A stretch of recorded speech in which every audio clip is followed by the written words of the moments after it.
نفذت قوة عسكرية من الفرقة الخامسة للجيش العراقي حملة مداهمات وتفتيش في عدد من قرى حوض الوقف المخيسة وقصيبة وأبي قرمة التابعة لناحية أبي صيدة شمال شرق محافظة ديالى، بهدف ملاحقة المطلوبين والبحث عن الأسلحة الثقيلة والمتوسطة. تنفيذ عملية واسعة الهدف منها هو مصادرة الأسلحة المتوسطة والثقيلة ومطاردة فلول الإرهابيين المتواجدين في مناطق المخيسة وأبو قرمة ومنطقة أبو خنازير.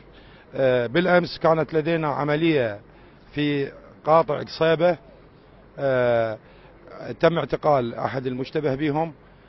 هذه العمليات تجري لغرض منع العدو من إعادة التنظيم وإعادة نشاطه وتشكيل مضافات جديدة. وما حدثت أي خروقات، بالعكس المواطن كان محترم من قبل الجيش ومن قبل القوات الأمنية، واستدعوا كثير من الأهالي ومن السنة والشيعة من قبل الجيش وتحدثوا وياهم وتحدثوا المواطنين بصراحة. نعم أكو هناك دواعش في بساتين أبو قرمة والمخيسة. فالحملة الأمنية التي قد تستمر لأيام كانت موضع ترحيب من قبل أبناء تلك القرى وإظهار حسن النية بالتعاون مع قوات الجيش للخلاص من الخلايا النائمة التي عاثت بهم قتلا وتهجير ولا زالت. الإرهاب يعني هي عصابات، يعني العصابة ما تجي تفرض نفسها نفسها بهيج قوة يعني كبيرة. وهذه أنا برأيي العامل الاستخباري والتعاون الموجود بين القوى الأمنية وبين الأهالي هو هذا أهم شيء،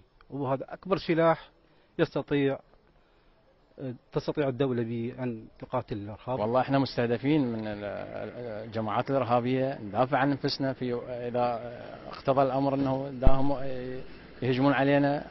احنا هاي الرشاشات ندافع عن نفسنا من القوات المجاميع الإرهابية. فهذه قرية المخيسة دخلناها على حذر برفقة القطاعات العسكرية، لا زالت تشهد مواجهات مسلحة واشتباكات مع بقايا من تنظيم داعش بين الحين والآخر، هجرها سكانها إلا القليل. قوات الجيش التي تحسن فنون القتال تواجه صعوبة بالغة بالولوج بين بساتينها الملغمة بمختلف العبوات الناسفة.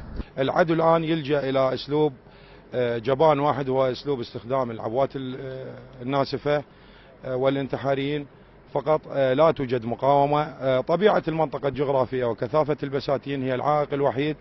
تغلبنا على هذا العائق. قطاعات اللواء ومعظم الفرقة لها خبرة بالقتال في المناطق الزراعية. ها قد بدأت القوات العسكرية بحملة جمع السلاح المتوسط والثقيل من قرى المخيسة وأبي قرمة ضمن سلسلة مداهمات وتفتيش قد تمتد لمناطق المحافظة الأخرى.